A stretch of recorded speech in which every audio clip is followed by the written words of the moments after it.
President Trump's impeachment trial resumes this week. It is a rare exercise for our democracy, and still some pertinent questions remain. Among them is whether President Trump might testify in his own defense.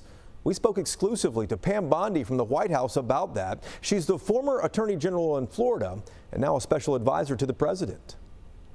Pam, we heard Republicans complain for weeks when this case was in the House that it wasn't fair, that House Democrats were not being fair. Isn't it hypocritical for Senator Mitch McConnell to say that he's going to work hand in hand with the White House?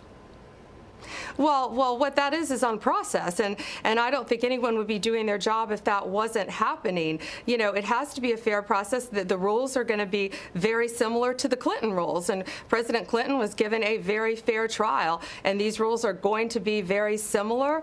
You know, and what happens is in the House, that's where all the evidence is heard, right. All the testimony is taken.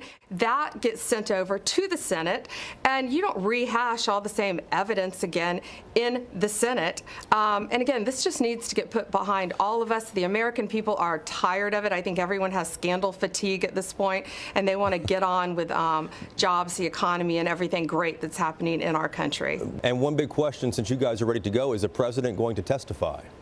You know, when you do nothing wrong, if you were accused of something that you did not do, you would want to testify as well. Anybody would. I don't see that happening at all. Again, it's been an unfair process from day one. Now that we're going to the U.S. Senate, the Supreme Court Justice, the Chief Justice John Roberts, will preside kind of like a referee over the hearings, and it's going to be a fair process. So the president doesn't need to testify. We just need to put this behind us and move on. John Bolton, the former national security advisor, he said he's willing to testify in the Senate trial. Would the president support that? You know, that's going to be up to the Senate. That's going to be up to Ambassador Bolton.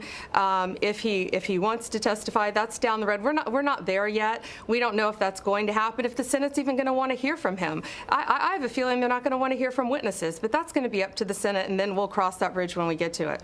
Well, thanks for the time, Pam. We appreciate it. Thank you. Have a great weekend.